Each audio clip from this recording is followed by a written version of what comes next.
Here's a quick podcast for all you true crime fans. The case of the missing Reese's. It was me at the store with my mouth. Motive? They're Reese's. What was I going to do? Stop myself? Tune in next time to see if I do it again. Spoiler, I will. Wow, that had everything. Reese's, suspense, Reese's. Last podcast on the left is all about the facts. So when Southern New Hampshire University came on as a sponsor, it was time to do some research. Turns out they offer more than 200 online degree programs, and get this, criminal justice and psychology are some of the most popular. Classes have no set meeting times, and tuition rates are some of the lowest in the U.S. Want to learn even more about SNHU? Visit snhu.edu/last.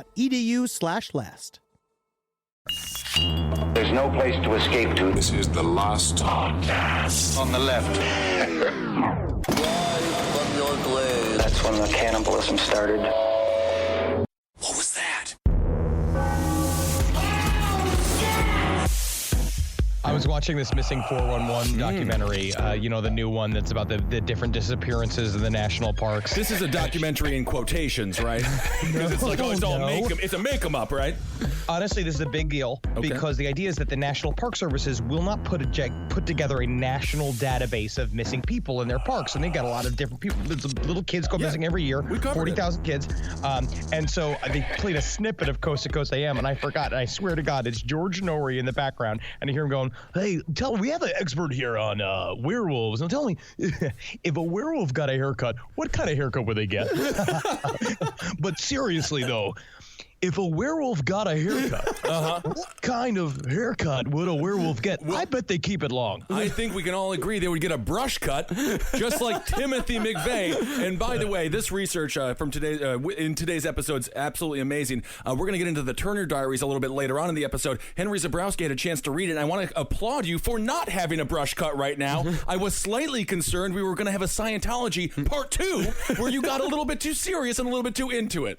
It's not a good book. I'm going to put that out forward. I'm going to say, first of all, on Goodreads, and I'll tell you why. It's very interesting. It's got 3 stars on Goodreads.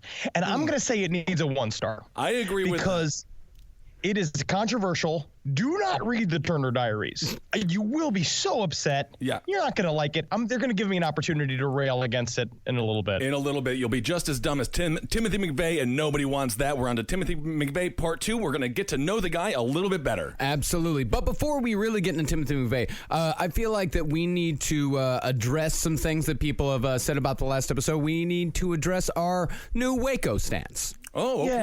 Yes. What's the new Waco stance? Well, I'm not for it. I'm against it? Not necessarily new Waco stance, but more like an evolved Waco stance. Okay. And I think what it comes from is I think people were saying that during our Waco episodes that we placed pretty much zero blame on the Branch Davidians, placed all of the blame on the ATF, but in our last episode, we, of course, put more blame on the Branch Davidians, and that has more to do with us finally hearing the audio recording of Branch Davidians saying, David said to pour the gas, right? It's like, yep, David said to pour the gas. Do I do it on the kids? Well, wait a second. My goodness. Fuck these kids. Obviously, as new information comes to light, we'll always evolve in our thinking and our point of view. I've always blamed David Koresh's glasses. So I've had a staunch, I'm opposed to aviator sunglasses because nothing has ever good come out of someone wearing them.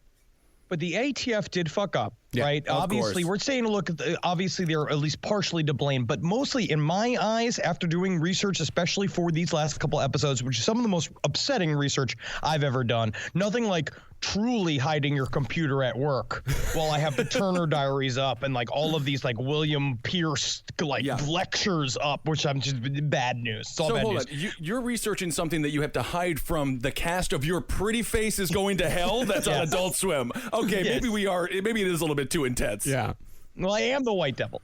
And so I'm reading all of this bullshit, and it really does make me kind of swing more towards, the Branch Davidians kind of asked for it. If you want Armageddon, and you're saying that you want Armageddon to happen, and then you're going to spark it. They sparked it, and the ATF provided that. But the problem is that the ATF, in their fuck-up, they created the optics that the patriot movement / white supremacist movement will then use to radicalize people. Absolutely. And that's really where the biggest fuck up is that the picture of the compound burning, the tank going in, and it like looking at ripping through the wall, like that kind of shit is what it's very easy to get a bunch of yokels whipped up if you just got plenty of pictures. And of course, the information, there was a lot of information gaps, and those gaps were filled by anyone who wanted to fill them with whatever strange political philosophy they wanted to fill them with. Well, I would also say, like, I wouldn't say that the Branch Davidians were asking for it. David Koresh was asking for it. Sure. All of these things happened under the direction of David Koresh. David Koresh directed them to stockpile weapons. He directed them to do it in an illegal way. And then once the ATF dissented and the FBI dissented, when the FBI and the ATF gave him an out to end this whole thing, he went back on his promise. And in the end, it was David Koresh who decided to not only burn down the buildings, but if you look at the forensics of the bodies who were found in the ashes of Waco, a lot of them were shot in the head by each other. I mean, this is something that people fell under the spell of a cult leader, and they ended up dead for it because that cult leader, like Henry said, wanted Armageddon. It's like the book The Secret. He had a dream and a vision for the future, and he made it come true, and that is a joke, but it's also exceptionally accurate and true. But let's get into Timothy McVeigh, shall we? Yes. Well, no, one thing I wanted to say, too, is that also what Waco provided was a meeting spot for all these racist idiots to show up and spread a bunch of literature at the foothills of the compound, which is sort of made it almost as bad as Woodstock 98. I was going to say Bonnaroo, So the Bonnaroo for white supremacists. Well, Timothy James McVeigh. Let's get into the bio of the man himself. Timothy James McVeigh was born the middle child of 3 on April 23rd, 1968 in Lockport, New York to Mickey and William McVeigh. And contrary to what you might think, McVeigh was actually raised in upstate New York in the Buffalo suburb of Pendleton. Now, was he born with the brush cut? That's what I want to know. When he crowned, did the doctor be like, we have a white supremacist on our hands? I will say, though, if he is being from Buffalo, you could see where he got the chip on his shoulder. Oh. Everybody above Westchester is so jealous of New York City. According to a neighbor, as a child, McVeigh always wanted to play the hero in any Cowboys and Indians, Cops and Robbers type of games. From a young age, McVeigh always saw himself as the avenging spirit righting wrongs, i.e. the good guy. Of course he did. Now, while playing one of these games in 1973, McVeigh slipped and fell while standing on a metal milk carton, and he landed on his head, giving McVeigh the now almost customary head injury that we find in most mass murders. I have to wonder, why was he standing on the milk jug or the milk carton? It doesn't sound like a very fun game. You get the feeling he was just pretending to be George Wallace, and he's just like, I'm the hero of this situation. And everyone's like, George Wallace is a horrible governor. He's a racist and a bigot. Am I the hero? Years later, when Star Wars hit, McVeigh made his own lightsabers out of flashlights and golf club tubes and pretended to be Luke Skywalker, which was a fantasy that little Timmy would never grow out of.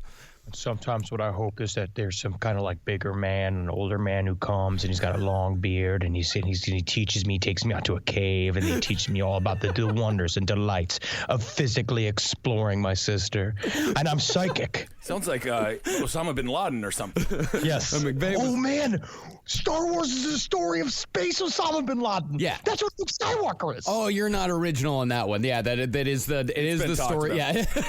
It's been talked about a lot. A lot of people had a hot take about that. Yeah, been a lot of hot takes about Luke Skywalker being radicalized over the years. Yeah. Now, McVeigh was also a devoted reader of comic books and a hardcore Trekkie, particularly when Star Trek The Next Generation came out in 1987. Henry will now read an excerpt from a letter McVeigh wrote as an adult, comparing himself to the different characters in Star Trek The Next Generation. Wow. Jean-Luc Picard, most respected man in Starfleet, knows all the systems, highly skilled diplomat, yet lonely man, keeps his emotions in check. No quality I dislike or don't understand. Worf, the consummate warrior. I do consider myself a warrior. Data, android, so no emotion, like myself. Logic rules. He's a Spock equivalent. I would say the Spock derivative, if we want to get down to it. I mean, in the end, is obviously a copy. He's a lesser Spock. He's a poor man's Spock. But at the same time, I appreciate the android aspect because I like the idea of the humankind would advance. That's just me. LaForge, chief engineer, highly proficient in his field. I absolutely relate to the pride and care he takes in the upkeep of his systems, which you don't even know. Right, you don't know. You're just making that up. No, of course. No, actually, I will say too. In his defense, Geordi LaForge always did take much pride in knowing the engineering section of the Starship Enterprise backwards and forwards. We've got the world's most extreme nerd alert, nerd alert, nerd alert. Timothy McVeigh, the biggest nerd in history. Nerd alert. Now, the book American Terrorist, where much of McVeigh's biographical information comes from, is the only one that took the story straight from McVeigh's mouth. And he does try as hard as he can to make himself look good throughout. Well, you could tell because of his haircut. Yeah. In the end, a man who takes pride in his experience will always make sure to push all of his hairs to the very top of his head like it's a shitty fucking hat. That's it. Now, McVeigh's line was that he always hated bullies because he himself had been bullied as a child, with the American government being the biggest bully of all. But compared to even just what the three of us went through, not even counting everything that our listeners have gone through, just compared to what we went through, McVeigh's bully stories are mild, to say the least. Totally mild. And sometimes bullies are accurate. Like, Sometimes it they seems to me pick like out Timothy... the right people. Yeah, McVeigh wasn't bullied enough. Yeah, McVeigh probably should have gotten the shit beat out of him, unless he was taught maybe the magic of theater. And that's where bullies can sometimes lead kids to the right place. Do they go to a place of misfits, where he can dance and sing his way, get his rage out that way? He would have been great. Mm-hmm. Now, one story McVeigh told was of a kid who stole his baseball cap and then punched McVeigh when McVeigh tried to get it back. And, of course, McVeigh started crying in front of a bunch of other kids. I can't believe what he's been through. Too much. Stop it, Marcus. The other instance is when a bunch of older kids tried and failed to give him a swirly. Oh, Stop poor guy. it, Marcus. Why would you even The say trauma that? is too much. We've covered a lot of things on this show, but the bullying experience of Timothy McVeigh might just be the one that broke Henry. I weep for him. Well, that was it. That's all he went through. That's it. So he's not bullied. That's it. No, he wasn't. He wasn't bullied. He had some kids give him shit a couple times. The only other thing that was kind of sort of mean, that since McVeigh was tall and lanky, kids called him Noodle McVeigh. I wish my nickname was Hippo. I wish the people would have called me Noodle Kissel, and I'd be like, I am kind of thin, aren't I? My nickname was Jackass. Yeah, well, it's kind of fun. I was a hyper kid, like I didn't know when to shut up. So yeah, it was just Jackass. Yeah, Jackass. Hey, look, I found some dirt. Hey, look, I found this rock. Hey, look. That's not that far off, honestly. It is a nickname that Grandpa would give Leatherface from Texas Chainsaw Massacre. Jackass! You get over here! Sounds like a Teenage Mutant Ninja Turtle-like side villain. Also, Noodle McVeigh, if he just had the wherewithal to understand that there would be whole channels devoted to cooking and to food, he would have been incredible, cart noodle, around the world kind of guy. Hey, I'm Noodle McVeigh, and here we're checking out udon. That would have been so much fun. I love good ramen. So in 1979, McVeigh's parents split for the first time, and so in looking for a stabilizing family figure, McVeigh turned to his paternal grandfather, Ed McVeigh. Ed was the one who introduced him to the wonderful world of guns, which would become a lifelong love and obsession for Timothy McVeigh. Now, it does seem to me like Ed McVeigh sounds like a name of a man who would love yachts. Doesn't he sound like a guy who just gets a yacht and brags about it, but there's no water around for 1,000 miles? Well, you got to go and check out my yacht. And it's just like a chair with a bunch of balloons tied to the sides of it. Honestly, again, you can have a collection of guns. Yes. Yeah. I think I understand that. Have a collection of guns. I watched a video today of this guy who was the world's most armed man. He had this little, he had all these tanks and anti-aircraft guns, which is probably a little irresponsible, but he seemed to be making it like a museum. The only thing you cannot do is stockpile guns. And that's sort of the difference between an Etsy shop version of guns and a Costco. of guns. Right. Where you just don't have the Costco of guns. Yeah. You just have all different types. You can. Yeah, if you like say like, hey, I need a pistol and a shotgun and a rifle, great. But you don't need 16 Glocks, 32 AK-47s. You just don't need them. Unless you are a gun business yourself, Yes. which I guess you can say that. I can't wait to get a bunch of guns.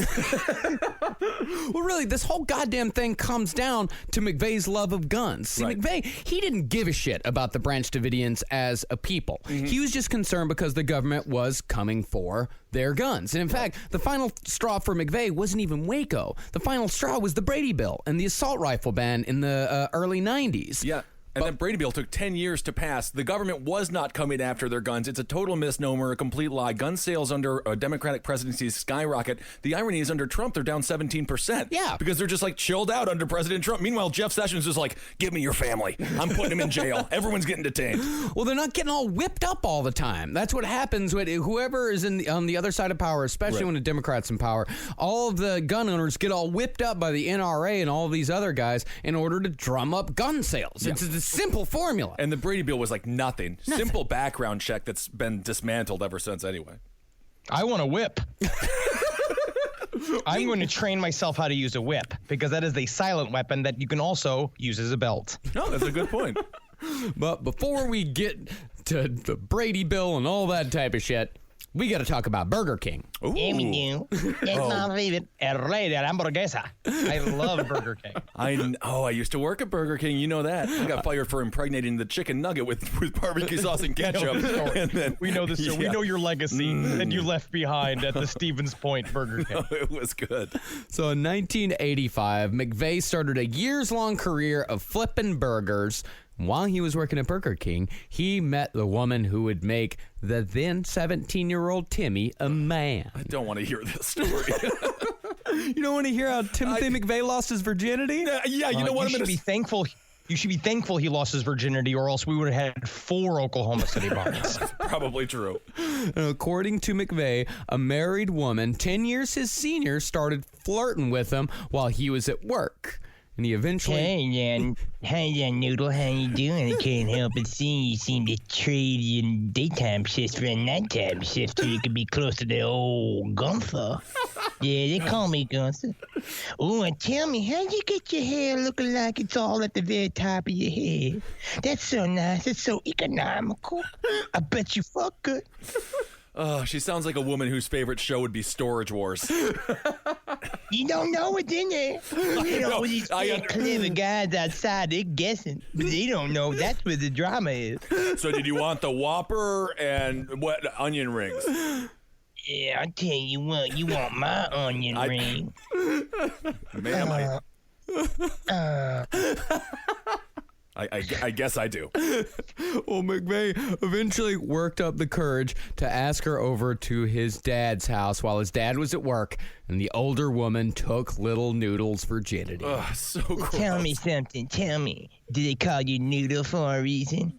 I sure hope so, because I like them long and thin. All right, I do not want to hear Fit this. it in my key slot. It's just a tiny little hole because they had to stuff up all the rest because I split it too much while I was riding my scooter around. I split my vagina up all the way to the top of my belly button so a doctor had to staple it shut. It's And a now lot. I got a tiny little hole. A down lot of detail. I don't think we need to go into it anymore.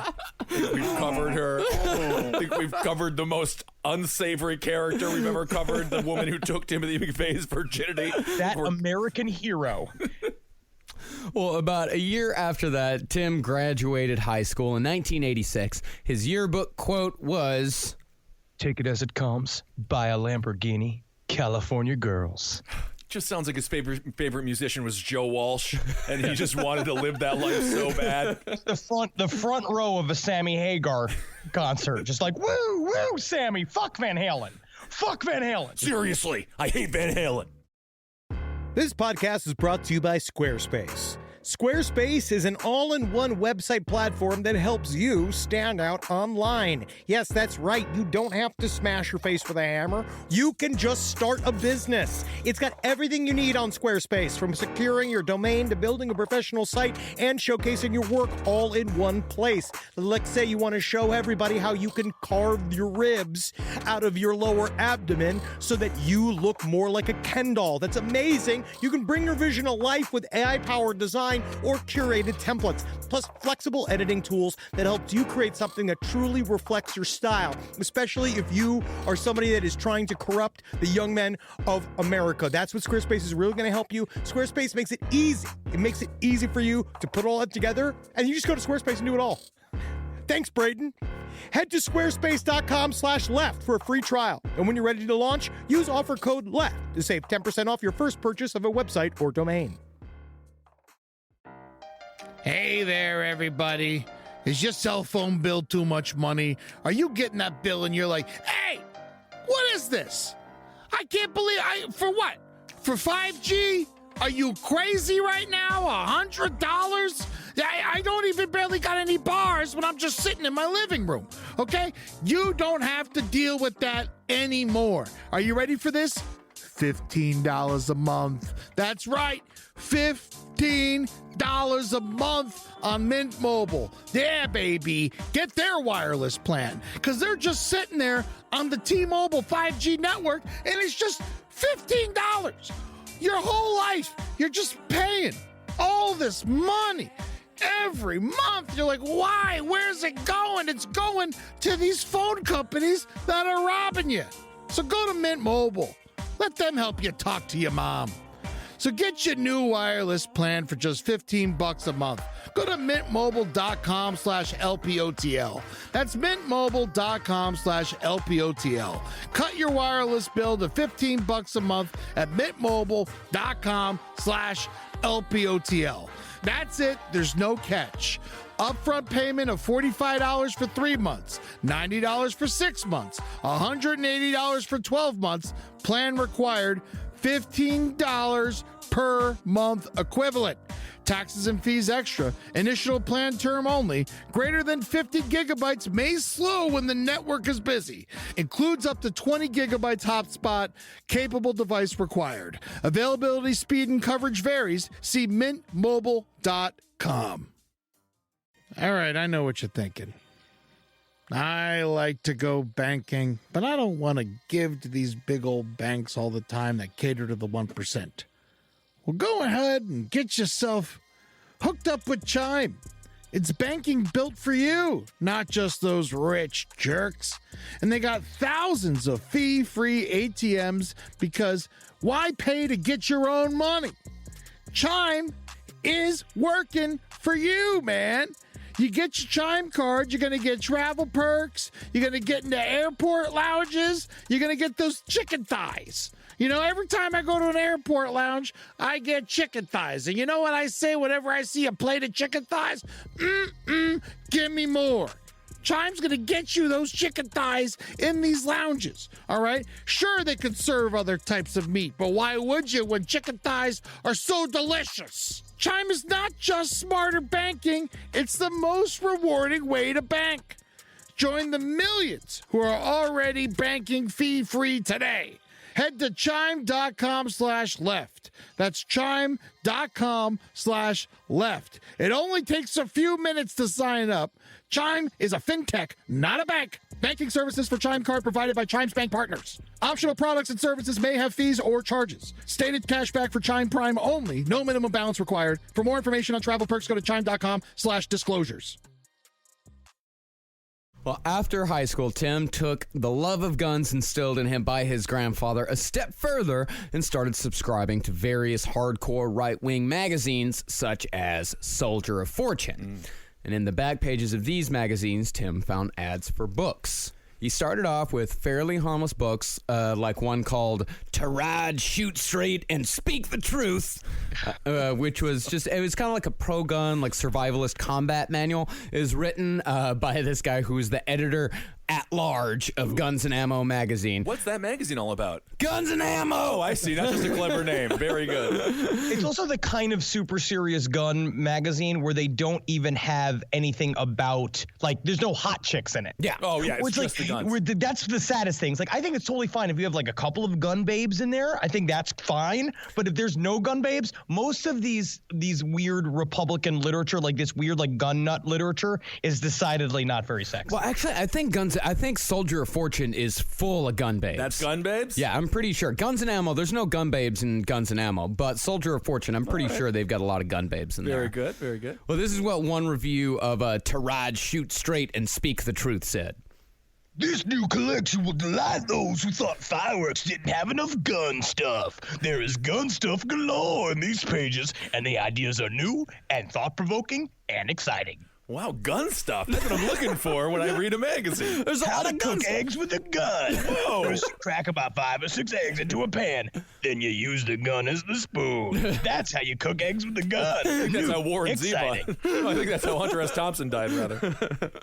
Now, besides the gun stuff, the survivalist stuff spoke to Tim on a personal level because in 1977, Western New York, where Tim grew up, was hit with one of the worst blizzards the state had ever seen. A lot of people were totally unprepared and were stranded in their homes for days at a time, and when all was said and done, 23 people were dead.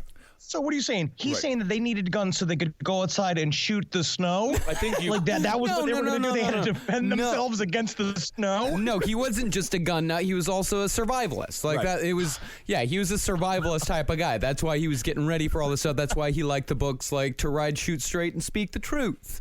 I tell you what the first problem is these Jew clouds. These Jew clouds are bringing us these Jew snow, and these, you know who's not getting out here fast enough? The black snow plowman. That would be something that Timothy McVeigh might have thought because he's anti-Semitic and racist. Yes, Thank you. Ben. No problem. Yeah, and Tim was also obsessed with like post-apocalyptic movies like The Omega Man, Logan's Run, Planet of the Apes. Loved Planet of the Apes. I'm sure he had some special words for when he watched that, but we're not going to go into that. Yes. Timothy I'm certain McVeigh, that- not yes, a good yes. man. Yeah, like the authors of American Terrorists, they make a really good point when they say that survivalism was pretty much McVeigh's hobby. I mean, like That's every survivalism. humankind's hobby. All of life on Earth, their one hobby is to survive. I don't understand how that makes it. That's Modern survivalism, Buffalo, New York, 1970s, in the 80s, you go to the store. So I don't even understand. It's not like he's in like the desert of New Mexico. No, Piggly Wiggly's right there. Just go to the Piggly Wiggly. He's like, I've survived another day. There's a special on Hostess Twinkies. yeah, but it's like, how do you make a fire? You don't need to. you go to Piggly But Wiggly what and happens- you get a lighter. But what happens when the Piggly Wiggly is overrun by apes? Oh. You know what? Now you got me. Yeah, yeah, There you go. yeah. Really, Now, you can't argue with that. now who's right? Wow. Well, like this whole like survivalism thing, like that, it's not what sent Timothy McVeigh down the path to Oklahoma City, nor was his general love of guns what set him down the path to Oklahoma City. See, man, there's plenty of people that are way into this shit. They're totally law-abiding and are probably a lot of fun to hang out with. Like fucking Key Bump from the Adult Swim stream. Sure. I'm sure he's one of these types of guys, and he's great to hang out with. Why He not? must be. But think about how fun a bunker is. I like Exactly. the idea of a bunker. I want a bunker. The idea of having a lot of fun, different types of guns is a lot of fun. Like those guys that like my grandfather had an old like unexploded hand grenade that was still live and he kept it in his office and he would give it to me and I'd play with it a lot and it was a lot of fun. That's the truth. Seems a little dangerous, but that's okay. But it's fun. You know, the funniest thing is I do watch some of those extreme bunker shows, and they have these elaborate bunkers 30 feet behind, underneath the ground. But then there's always a huge chimney that's like 3 feet from the ground. It's like you just go to that and you'll know where the bunker is. But anyway. Also, there's an entire new millennial propaganda machine called the tiny house industry that is trying to turn bunkers and shacks into being sexy ways to live for cheap, but they are still bunkers and shacks. They are still get some weird backyard. Just because you put a pergola on it doesn't mean it's a fancy little house. Bunch of lies. They're telling us lies. I agree. Well, what turned McVeigh from hobbyist to true believer was a little book called The Turner Diaries. And The Turner Diaries is a very poorly written novel released in 1977 that follows the life of a dipshit named Earl Turner who eventually makes a truck bomb to destroy FBI headquarters in response to stricter gun laws. Does it sound fucking familiar? Sounds a bit familiar, yeah. Now, Henry, as our resident expert on the Turner Diaries. Good. Yes, keep saying that. Yes, make sure it's recorded. Would you care to elaborate a little bit more on this book as someone who has actually read this hunk of fucking shit? And I also, Henry, how many times did you have to say, I'm doing research when people found you reading that book?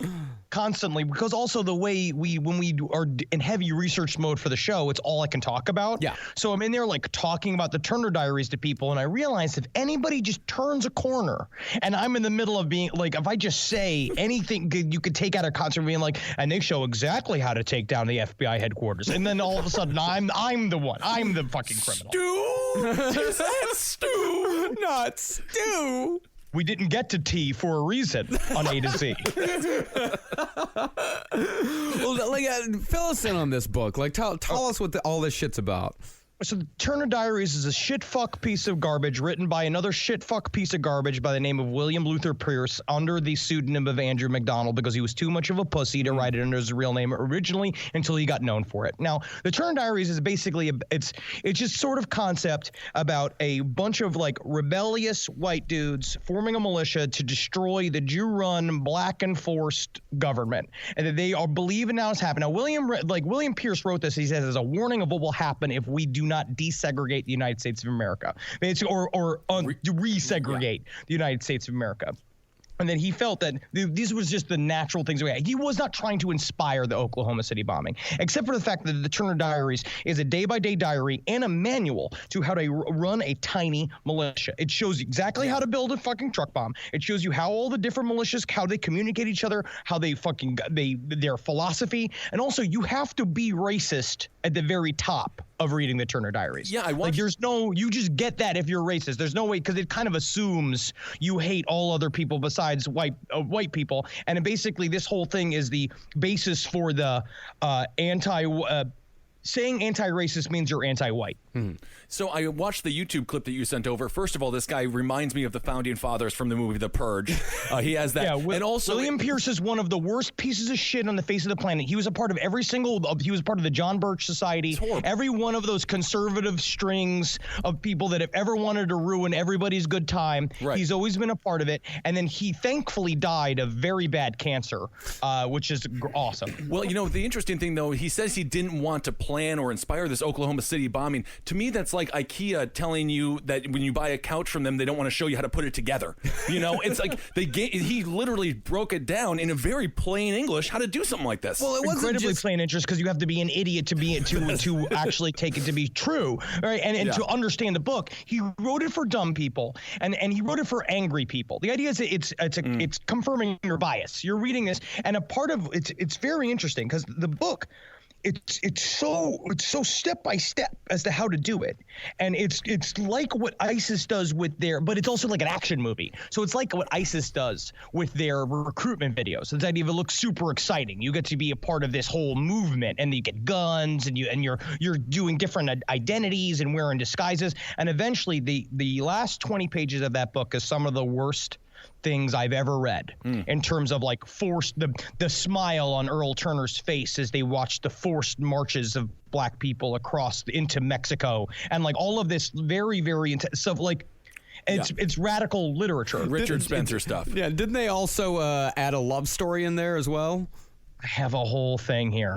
Oh my God. Sex. I wanted to get to this later because this just shows how Timothy McVeigh felt about women and how he felt women should be, because his whole concept of being like when he would hit on a woman. Well, the Turner Diaries didn't just inspire Timothy McVeigh. They also inspired a white supremacist bank robber gang called The Order, because the militia in the Turner Diaries was called The Order, and these guys modeled their own militia after that. And they weren't just bank robbers. They also murdered a radio host back in the 80s. I'm going to say they're more murderers then. Yeah. I think murder murder trumps the bank robbery, Yeah, I think right? murder does. They murdered a Jewish radio host who had spoken out against white nationalism. Oh, my God. In the order 80s. fell apart because they were a bunch of morons. But then the ARA, the Aryan Republican Army, started up a little bit later, which was kind of the fundraising mechanism for the entire white separatists, whatever the fucking term is. Separatists, yeah. They were supposed to raise money by doing politically motivated bank robberies. Then we're going to find out that's a conspiracy and of whether or not Timothy McVeigh was a part of the ARA. But they were directly also inspired by the Turner Diaries and a part about this guy named Louis Beam that was talking about this idea of leaderless revolution, which was, again, it's an ISIS technique. It's a terrorist technique. And they believe in killing people and attacking people's families, the concept of collateral damage, all of these. And the worst part is that it's just yokels. It's yokels doing all the grunt work because they're mad and they're easily radicalized by this weird, this literature and all of these pamphlets and these meetings that basically take the responsibility for their own failures out of their hands and put it on everybody else. And then it's run by technically geniuses. Like William Pierce is technically a very smart man. He was a physicist. He was a part of, it's very fucked up the way they also use science to sort of back up their racist ideas and also religion with the Christian identity stuff. It's very weird. This idea that Europeans are the real Israelites. Now I'm not. That makes no sense. Again, you're not taking this seriously, right? What are you talking about? Well, that's the thing with Timothy McVeigh, is that even though the Turner Diaries is wildly and explicitly racist at almost every turn, McVeigh always maintained that it was the book's anti-government pro-Second Amendment stance that spoke to him specifically. Because they are Siamese twins. The two concepts are right next to each other. It's really fucked up. Well, that's what it is. Like to people like McVeigh, racism is secondary. It's a kind of foregone conclusion. It's folded into their worldview, but it isn't the whole point like it is with groups like the Ku Klux Klan. Sure. Like with people like Timothy McVeigh, he's kind of one of those people that's like, oh yeah, black people are terrible, except for, my friend Mike. He's one of the good ones. Because he's got a bunch of guns. But he said he didn't enjoy the Ku Klux Klan because he said they were bad for the youth. Yeah. Well, that is true. It's nice he's looking out for the youth. Well, this is how they caught kids like McVeigh. Ads for the novel always posed a simple question. What will you do if the government comes for your guns? Which is a fun question for a kid. I mean, I'm serious. Like, if you're a kid, like, that's the end. I totally get that. Yeah, and especially if you're a fucking nerd like Timothy McVeigh, it's like, what will I do when the evil empire comes to take my lightsaber? Right. That's what he has in his head. That's the sort of connection that he's making, is that his gun is his lightsaber and the American government is the evil empire. He's Luke Skywalker on Tatooine. He is. Not to be too cliche in 2017, but all of these guys, when you read the Turner Diaries and you hear him speaking about his beliefs, they all sound like those 300-pound neckbeard guys on YouTube that all have this being like, yeah, well, if a zombie invasion, highly unlikely as it is, if it were to come about by some biological or some even form Santeria, some form of Santeria, you got to get to high ground. And importantly, it's an I know, and me and my buddies know, me and Carl, who works at the Zip and Go. We both been talking about how we can get some machine guns from our other friend who works at the other Zip and Go on 45. They're all just so full of shit. Yeah. They all just think they know how to handle everything. Yeah, and all of these people, like, the paranoia of the government coming for your guns, that is a very real thing. Which is not happening. There's over 300 million guns in this country. Everyone's guns are totally safe. I promise you the government they understand what a horrible idea that would be to go after your guns. We'd be Waco on a mass level. I don't think they want to do that anytime soon. Yeah. Also, they have drones. So your guns Well, that is true. They got drones. They're just gonna they're gonna kill you with robots. You get a drone. You get a drone. You get a drone. Everyone gets a drone. I'm military Oprah. Yeah, you say like we got drones, but guerrilla warfare is devastatingly hard to battle. All right. Hey, man. I'm just saying I want mech warrior suits.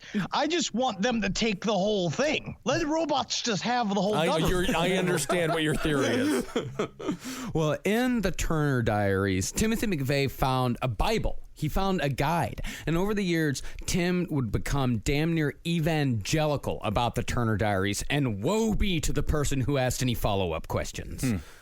So at this point in Tim's life, he decided that the best investment a person could make was in a good, solid gun. And this was admittedly a little smarter than his first investment idea, which was comic books, which is just about the dumbest fucking investment a person could possibly make. You don't get a lot of money for you don't get a lot of return, huh? Don't get a lot of return on that, no. I remember when my father made me line up early when Superman's Dead, that comic book came out in the super limited edition, like black bag. My father's like, we got to get online because we got to get 5 or 6 of these things. This is what's going to help you pay for college. And then we sat and waited and we bought 5 of them and I wasn't allowed to open them up. And then finally I looked at them when I was 17. I looked up the price guide and they were like $35.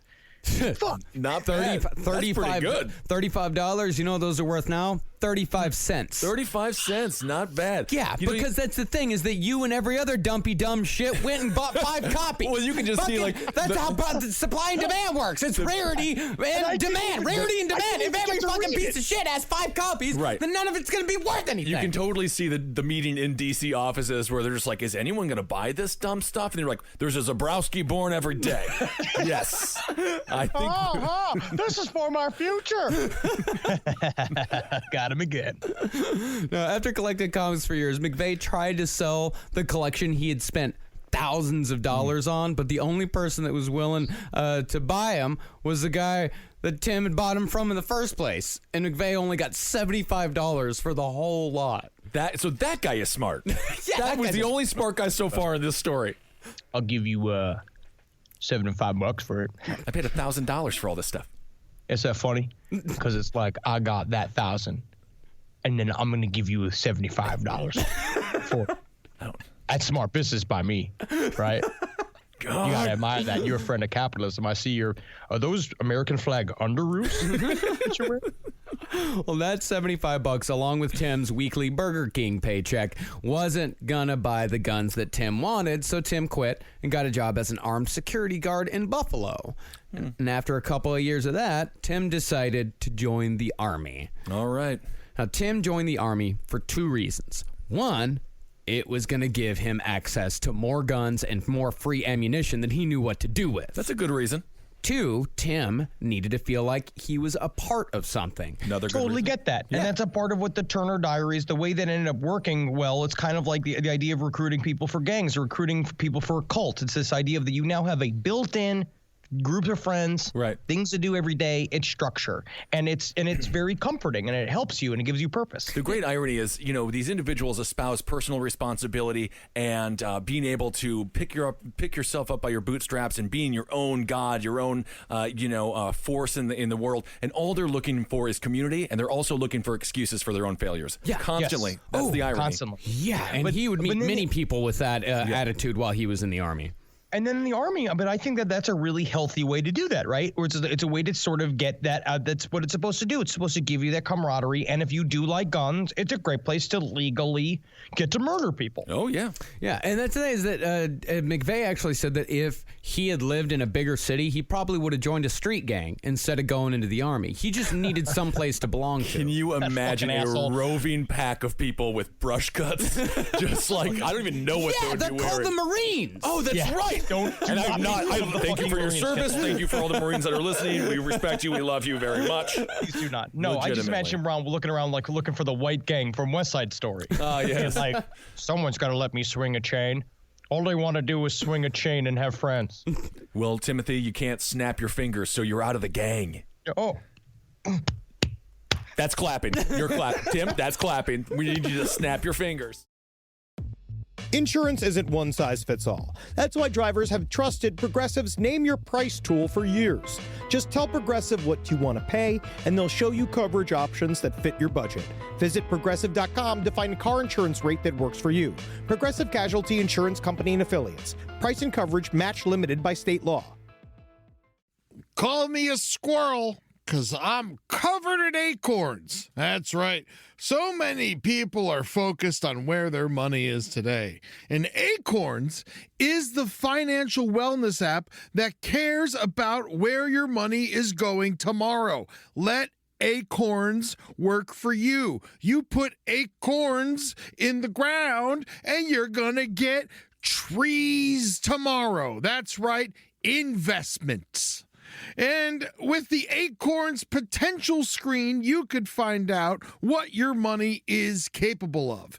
I always do that. I'm like, I want to invest in something that I like. Let's say cheeseburgers. Okay? That's kind of hard to do. Acorns will help you find a cheeseburger that is right for you. So sign up now, and Acorns will boost your new account with a $5 bonus investment. Wow! Join the over 14 million all-time customers who have already saved and invested over $27 billion with Acorns. Head to acorns.com/left or download the Acorns app to get started. Paid non-client endorsement. Compensation provides incentive to positively promote Acorns. Tier 2 compensation provided. Potential subject to various factors such as customers' accounts, age, and investment settings. Does not include Acorns fees. Results do not predict or represent the performance of any Acorns portfolio. Investment results will vary. Investing involves risk. Acorns Advisors, LLC, an SEC registered investment advisor. View important disclosures at acorns.com/left. It's obvious we love true crime, but it does make us feel a little paranoid about what's out there, as it should. And that's why it's so important to get a home security system that gives you peace of mind. With SimpliSafe, you can stop crimes before they even start using their AI-powered cameras to identify threats on your property and alert US-based live agents to take action. Like arriving in a helicopter in the night, coming down from the helicopter, zipping down and breaking through the windows with their big axes, and going through the house, ripping through the walls, finding the criminals. It's easy to do. SimpliSafe has been a game changer for us. And the best part, there's no long-term contract. We've used it since the very early days of SimpliSafe here at LPN, and it keeps us safe, doesn't it? It keeps all of our thoughts inside the building. Then there's the ones we let out because they have to go out because that's a part of it. But SimpliSafe keeps the other thoughts safe. And for that, we say thank you, SimpliSafe. And we want you to experience the same peace of mind as we, which is why we've partnered with SimpliSafe to offer an exclusive discount to all of our listeners. Right now, you can get 50% off your new system by visiting simplysafe.com/LPOTL. That's half off at simplysafe.com/LPOTL. There's no safe like SimpliSafe.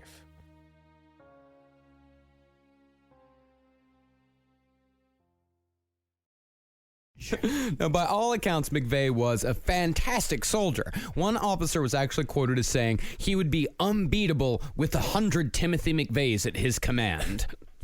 It's like what's that movie with the drones and they're all the same army and they all look the same? Willy Wonka and the Chocolate Factory. Willy Wonka and the Oompa Loompas. But I would also say that movie is technically about the sweetest form of slavery. Mm-hmm. Yeah, there is an undercurrent of Willy Wonka. We're not going to get into it. I would don't like what Willy Wonka's a bad person. Actually, if we're fancy man with a top hat goes to another tiny little island country and he ships a bunch of people over to work in his factory. That's not if really. If we really want to get into it, Willy Wonka and the Chocolate Factory was more indentured servitude than it was slavery.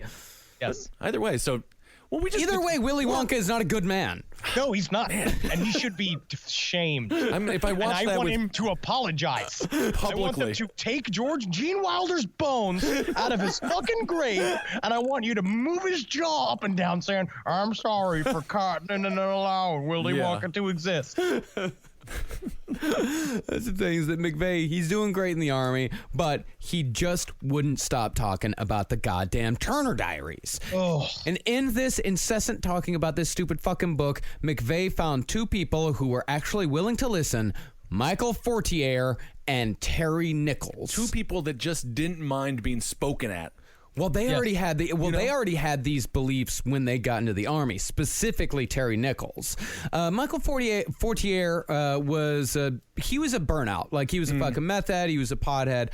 He had all these dumb shit views. And really, in the larger scheme of things, Fortier would be more instrumental in sending McVeigh to the death chamber than he would be in the planning of the actual Oklahoma City bombing. But Terry Nichols would be integral to the planning and execution of the Oklahoma City bombing. Can you imagine being the level of loser that you would look up to Timothy McVeigh? I know, I was just thinking, you would be like, wow, this guy's got it going on. I almost think Terry Nichols, he's not worse than Timothy McVeigh, but I don't know. I have no respect for either of them, but I almost have less for Timothy for Terry Nichols. I mean, how do you let?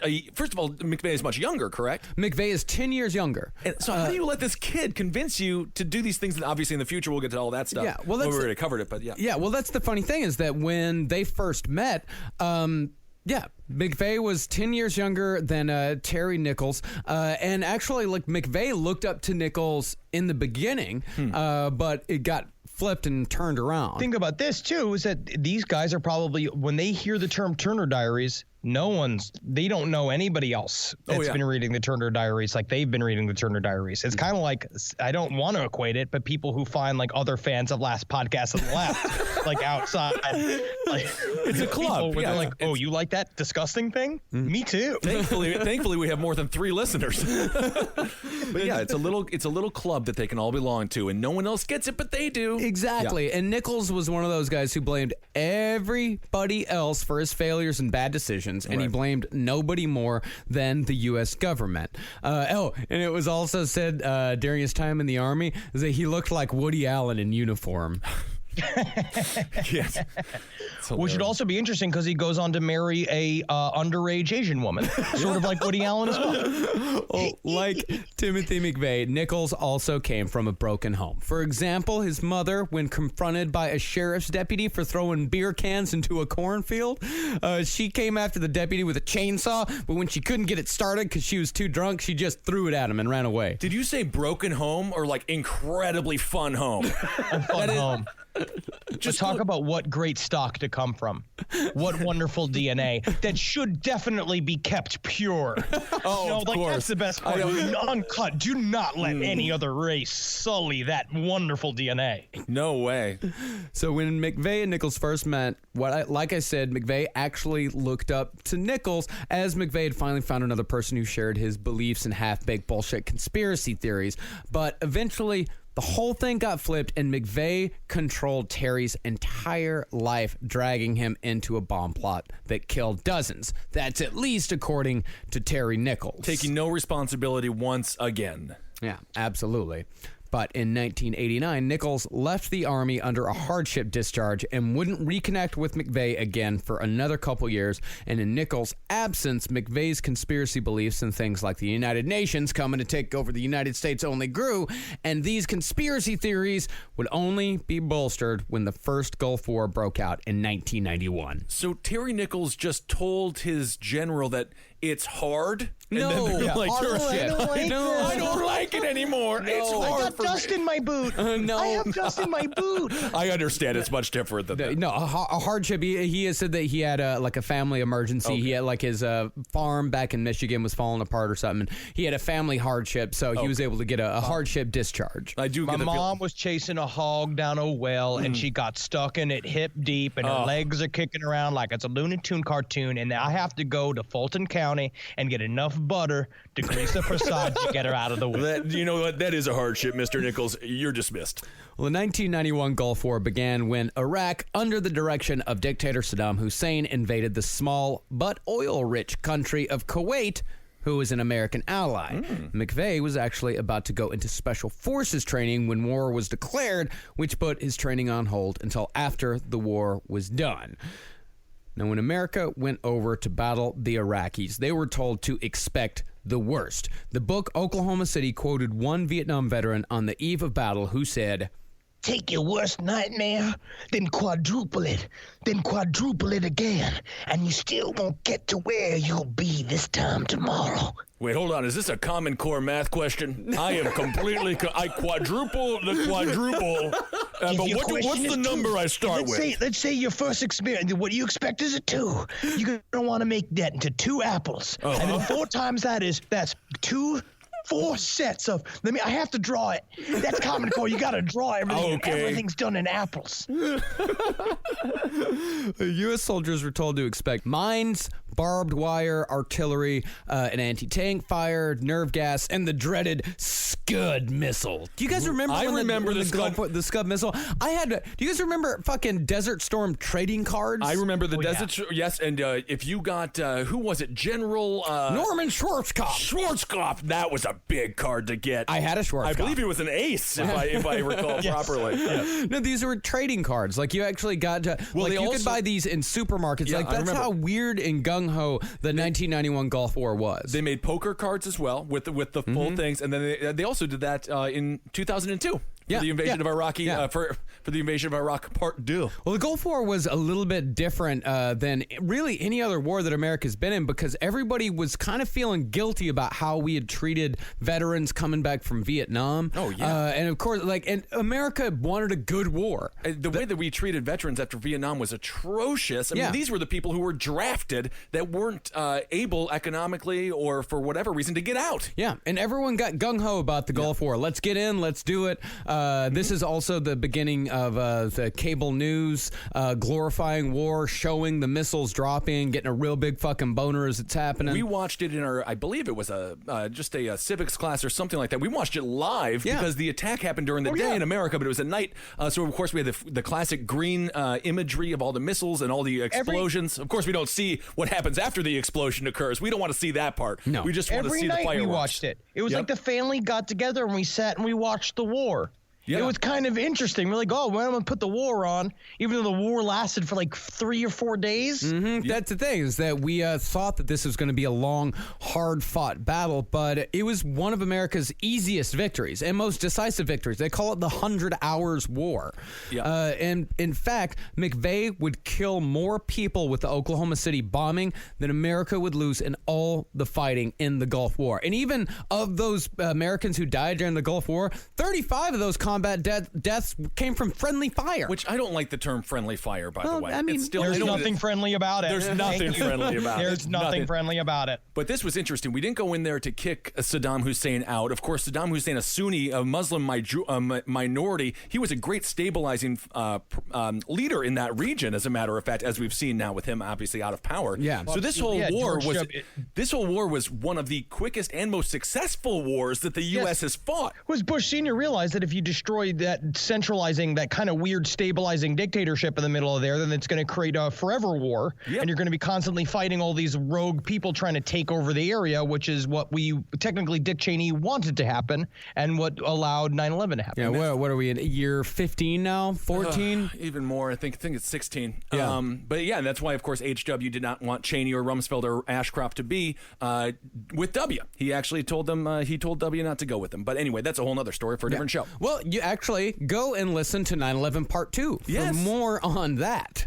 So for McVeigh's part in the war, he was a gunner on a Bradley fighting vehicle. And although the official name for his vehicle was Charlie 11, McVeigh renamed it Bad Company after the song Bad Company by Bad Company off of the album Bad Company. That's good branding. It's great branding. I love Bad Company for making everything Bad Company. Oh, yeah, Bad Company. It's like there's this other great band that did this band called Panther Man. Oh. It was the song Panther Man by Panther Man off of the album Panther Man. Perfect. You won't ever forget it. Never forget. Unless you just never, ever, ever think of Panther Man. Yeah. I never heard of Panther Man before. Panther Man's great. And speaking of Bad Company, McVeigh would play it over and over again on his Walkman over the vehicle's intercom system, along with Queen and White Rabbit by Jefferson Airplane. Hey, So Tim. you mean to tell me that McVeigh was just a DJ from Jack FM? Hey, Tim. We all love Bad Company in the troop. We've been Bad Company. I know, I but can't deny. I got this new Metallica song that we were really Bad trying to. Company. Yeah, I know, but it's Till the day I die. We were You know there's only 4 bands, right? Yeah. I haven't heard it. I can't have this Metallica around here. This is some kind of fake band. There's only 4 real bands. It's Bad Company, Bad Company's side band, Worst Company, Queen, and White Rabbit. I don't even know the name of the band. I just know that one song. So we won't be hearing any other music other than Bad Company, correct? Okay. Thank you so much for being with us, I only Tim. know the chorus. So the prediction in Iraq was that the fighting was going to last 7 or 8 months with over 1,000 American soldier deaths projected. But whether it was just bad recon or an outright lie about the ferocity of the Iraqis, the ground war only lasted 4 days before the Iraqis were completely overrun. The Iraqi army was so badly run and unprepared that a lot of the Iraqis didn't even know they were fighting Americans. They thought this was just an extension of the Iran-Iraq war. Yeah, I mean, they propped it up like the Iraqis had like the 5th largest army in the world, but that is it's probably true, but there's a big, massive drop-off from the 1st, 2nd, 3rd, 4th to the Iraqis. Yeah, they were just conscripts, most of these people. Basically. They weren't even in uniforms, and they were given like shitty old like Russian AKs and that didn't even fire. But maybe if they had enough heart, they would have been the bad news bears of armies. Oh, yeah. And could have fought us back. But back in 1991, as soon as the Iraqis saw America coming over the hill, they either deserted or surrendered. But not every soldier accepted those surrenders. Specifically, Timothy McVeigh. Now, the story that McVeigh told and the official story the Army told was that McVeigh's only kills were 2 Iraqi soldiers that were in a bunker about 1,000 yards away from McVeigh's Bradley. And McVeigh actually got a medal. He got a commendation for the kill. And apparently it was a badass kill. He was 1,000 yards away. He popped a guy that had stuck his head up from a bunker. The guy's head vaporized, and the explosion of the Bradley shell killed the guy next to him as well. I gotta say, Timothy McVeigh did choose the right profession. They gave him a medal for this. So he was like on the right track for his overall desires. Yes, he was. He was a very, very good soldier. But he said that after doing this, he got disillusioned with the Army, the Gulf War, and the government after killing what he thought to be innocents. He thought the Iraqis never stood a chance and were just being bullied by America. And it definitely was true that the Iraqis were slaughtered. A lot of them were buried alive in the sand by advancing tanks. Some of them were blown to pieces by American artillery. A lot of them were just straight up burned alive. I mean, the roads were lined with the corpses and body parts of Iraqi soldiers. Some of them were just being eaten by wild dogs. Brutal stuff. But McVeigh's assertion that he felt some sort of sympathy for the Iraqi people doesn't ring true if you believe what some of his fellow soldiers say.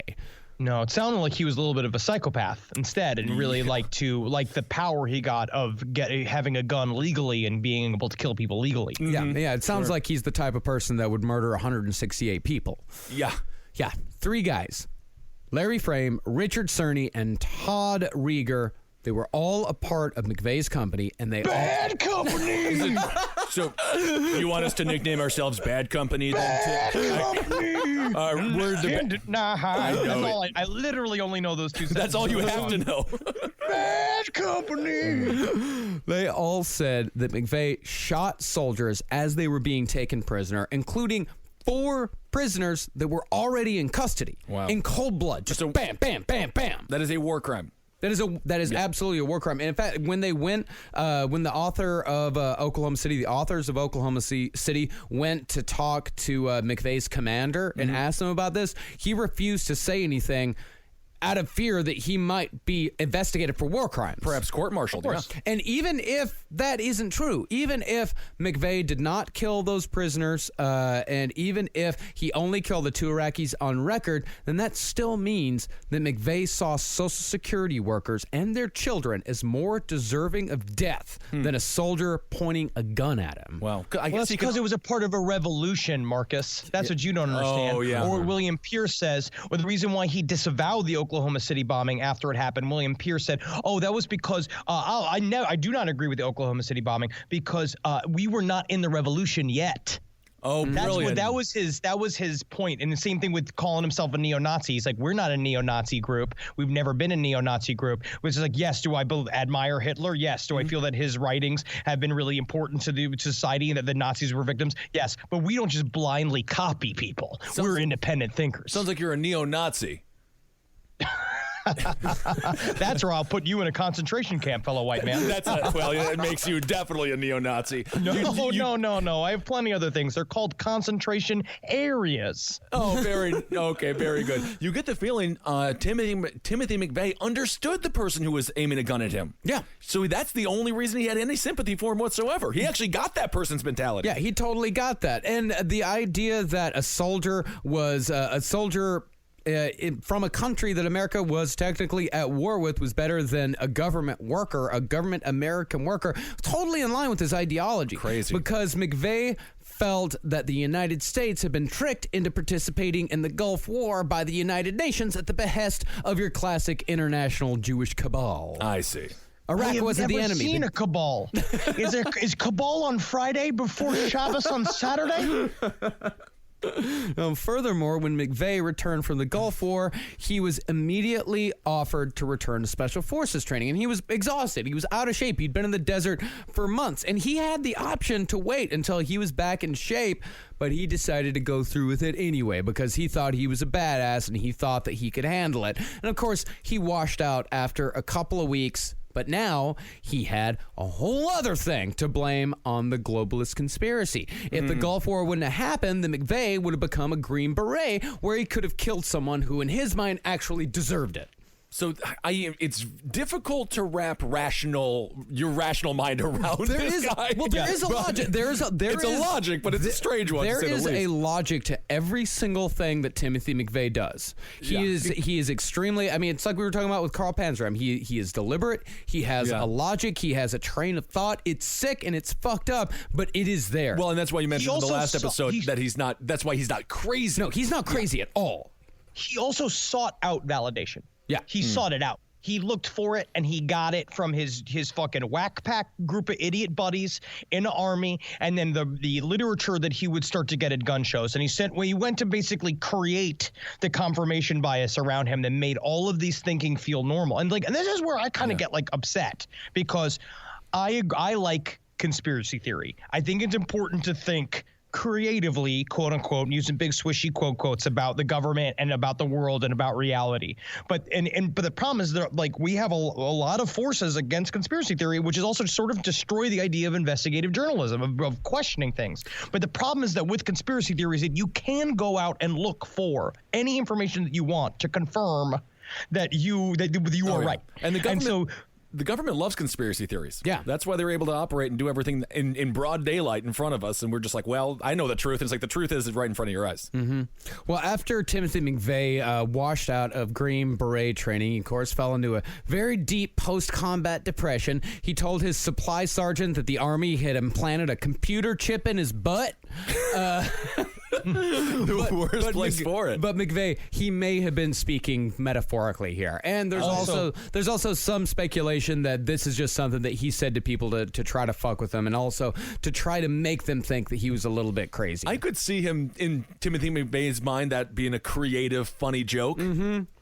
I also, in the Turner Diaries, the main form of torture that the black police officers have against the revolutionaries is putting big, thick steel rods up their asses. And they scream and scream, but they don't break because they're true soldiers that have taken an oath to never tell anyone their information. No matter how many things they put inside their ass. Those big, strong black men, how they bend them over and just really forcing them. And they almost act like they like it. They almost act like it's no fun. matter how deep it goes. It's a bit of erotica in the Turner Diaries. You can put it deeper, please. I'm as much of a revolutionary. I can handle how deep you put it. Please put it deeper, sir. It's like what Satan does. Put one in my mouth while you're doing it up my butt. So I'm like, like I'm a Chinese finger trap. It's like what Satan does to Saddam Hussein, or to Hitler, rather, in Little Nicky. Yeah. Which, by the way, I like Little Nicky. I'm going to defend Adam Sandler on that movie. Oh, come on. I love it. If he would have had a different voice, it would have been a really funny movie, but he did the wrong voice, and he fucked himself. I still like it. And I have done that how many times in my...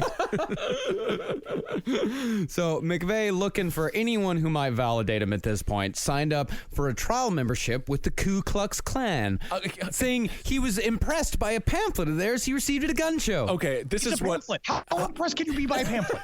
But I'm just... A trial membership. Like it's a YMCA or like a Gold's Gym. Be like, you can try it for a week, and if you don't like it, full refund. You know what the KKK is. This is big with the deep Nazi-like nerdyism that is in all of these white power groups. They're always like this because they want to see if you can handle it. It's always this bullshit. It's all just like, look how official we are. You have a trial period and you sign up and there's like a weird invitation. It's all that connected to the Masons, and they all do the same shit. They all pretend to blow each other with skirts on. Trial memberships are meant for Field and Stream and magazine and like Sports Illustrated. Yeah. You do it just to get the telephone that looks like a football, and then you cancel. Now, how many times I signed up for credit cards just to get a free sandwich over at the Hungry Howie's? Of course. I did that 4 times. My credit when I got out of college was $347. Wow, not bad. But after McVeigh's trial year with the KKK was over, McVeigh didn't renew because he said the KKK was more devoted to the cause of racism. And McVeigh was much more interested in Second Amendment rights. He said the KKK was, quote, manipulative to young people. Oh, my God. I'm just so glad somebody said it. Thank God. And they are. He's actually right about this. No, he was actually, yeah. Now, of course, McVeigh wasn't making any new friends in the Army either. He was known as a vaguely racist oddball who kept guns all over his house, even in the bathroom, and he slept on a set of Garfield sheets that he got for free from a friend, although we cannot count that against Garfield. I will not allow that to stand against Garfield. He did not choose. Jim Davis did not send those sheets to Timothy McVeigh. I don't know, man. You know Timothy McVeigh loved Garfield, and he loved the way Garfield treated Normal. No, he thought that John was weak. Oh, no. Absolutely. I would say, I guarantee you McVeigh loved Heathcliff. He was an independent guy. No, guys doing like this, whatever he wanted. Guys like this love the cornier version of everything. That's what they do. He looked at Garfield as one of the good ones of whatever it is. Whatever Garfield at Cartoon Cats. Well, at the very least, one thing we do know is that McVeigh, he was a cat man.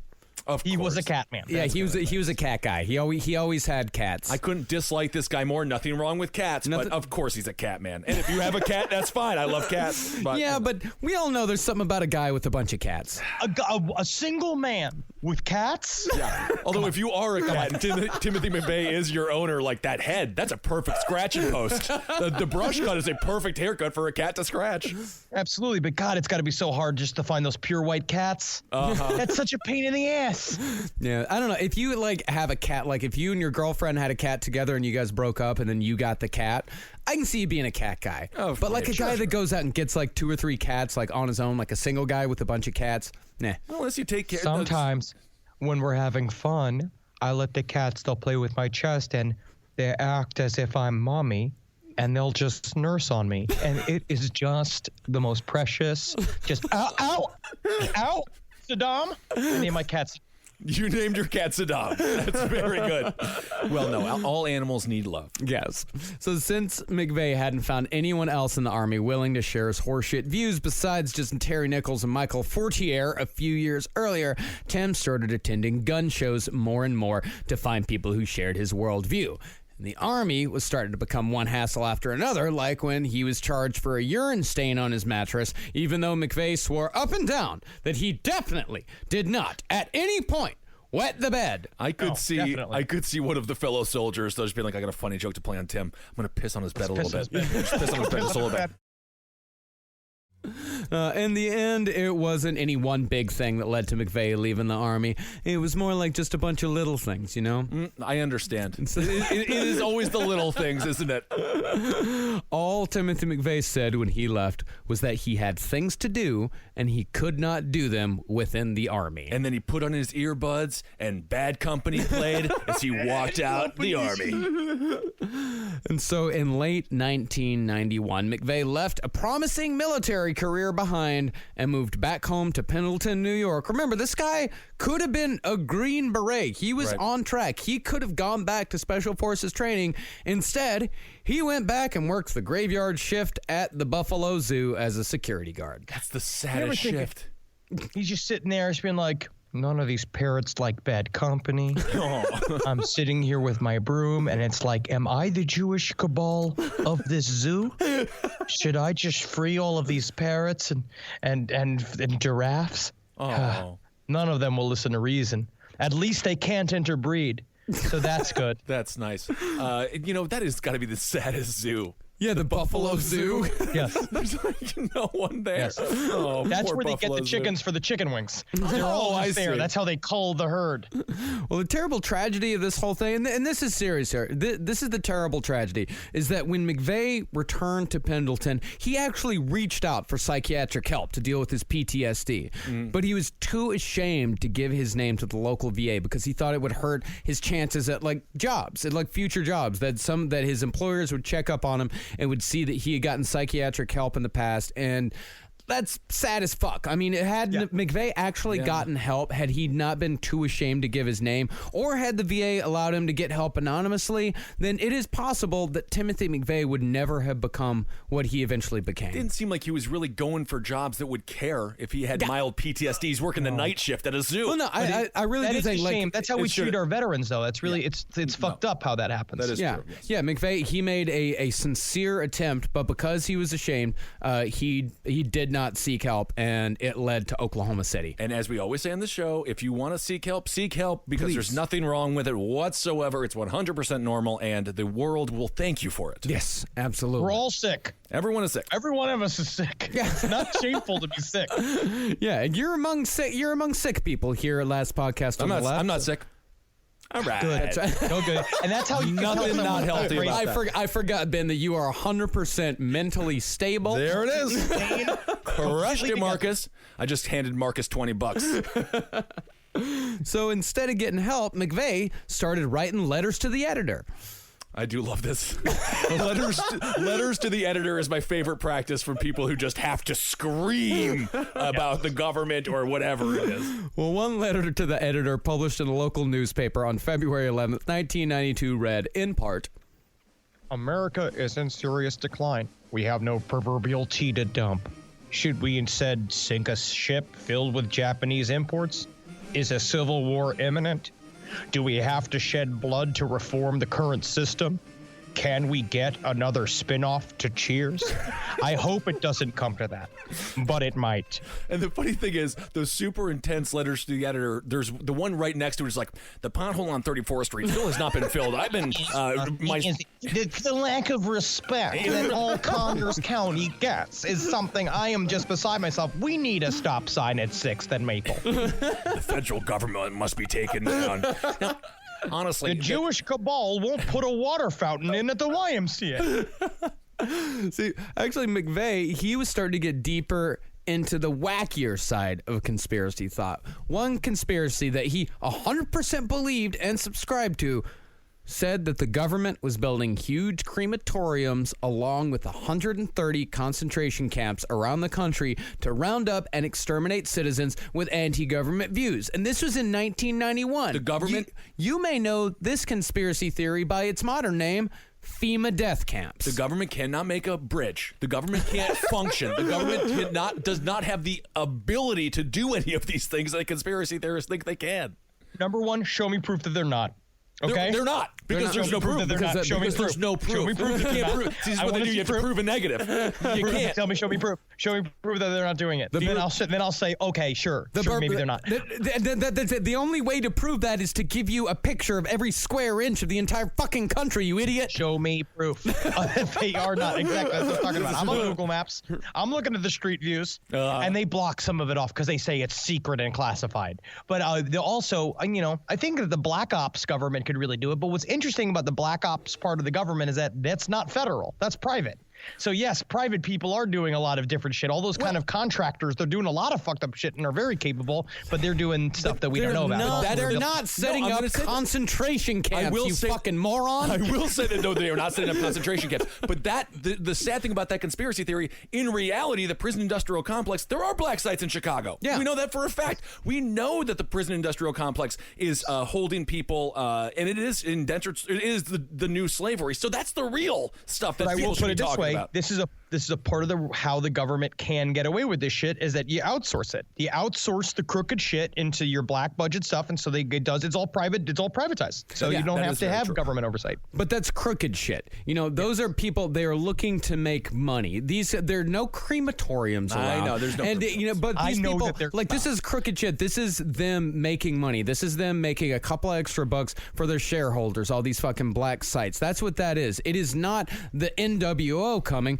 to take over the fucking country. Razor Ramon. I'll tell you what, you know who the fucking NWO is going to look like? Two broke girls. That's what you're going to look at. That's where the NWO is. Because the amount of people that watch like Big Bang Theory, I think that there is some sort of hypnotic branding that is happening inside of Bazinga. If someone could look at the word Bazinga and see if there's any sort of like ancient, like Sumerian connection to that word, see what they're doing. I won't even say that word. I can only think about pro wrestling when I hear NWO. But delicious. I know. Me too. But the point is, like, these conspiracy theories about, like, FEMA death camps and concentration camps and mass crematoriums, this shit has existed for decades. Oh, totally. It just takes different forms. Right. And belief in these ridiculous theories and the spreading of these ridiculous theories, it only breeds paranoia. And sometimes paranoia can turn deadly, like it did with Timothy McVeigh.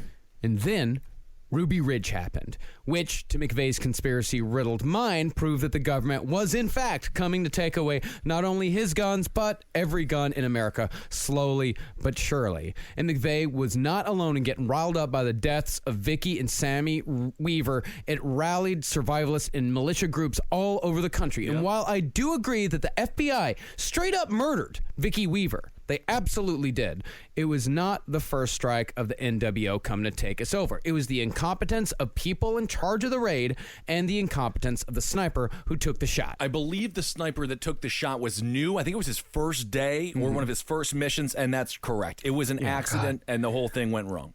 And you know what's really sad is that it also killed the ABC pilot sniper's first day. Because they said that just the blowback from that would be too much for them to air it. What about Barb? What about Barb? But McVeigh and his friends, they didn't see it as incompetence. They saw it as the NWO coming. Right. And McVeigh, he was so hardcore that he canceled his membership to the NRA because he thought they were a, quote, weak warrior, as he put it, in the fight to save the Second Amendment. Yeah. They certainly were no Worf. I'll tell you that. A true warrior. A determined warrior. I've heard that. And he also wouldn't shut up about all this bullshit to his coworkers at the zoo. Wow. Now, what? I don't know if there was any actual human coworkers. I think it might be like a little mouse that hung out. I'm just yelling at flamingos. Yeah, just a random alligator. Flamingos, get some blue on there. That's what I say. Flamingos, why are you just red and white? Get some blue on there. Now, my other biggest, honestly, one of my biggest sticking points with the Turner Diaries as well, their obsession with the metric system. Oh, like Lincoln Chafee. They talk about how the English system of measurement is so faulty, like 5 or 6 times throughout the entire thing. And it's just like, I understand. I understand that the metric system works on tens. It's an easier system, but go fuck yourself. That is really interesting. I did not realize that they were obsessed with the metric system. Of course, Lincoln Chafee, he was the Democrat in 2016. That was his thing. And it was also one of Ronald Reagan's ideas. Yeah. He wanted to do the metric system, and then everyone's just like, shut up. Well, at the zoo, one coworker, he was so freaked out by Timothy McVeigh's rants that he started bringing a tape recorder to work just in case McVeigh made specific threats. The strange thing is now Timothy McVeigh would just be like Alex Jones. He could just be a successful internet radio host. Yeah. We should be thankful that Alex Jones has that job. We should be thankful that he's allowed to express himself in a constructive way instead of just fucking that's a killing. good. Yeah, who knows what? Who knows what he's going to inspire? But yes. No, what Alex Jones is Alex Jones is those crazy motherfuckers at the gun shows in the early '90s. They now have a voice. Yeah, like that sort of conspiracy, that paranoia, that same paranoia that sent Timothy McVeigh on the path that he's on right now.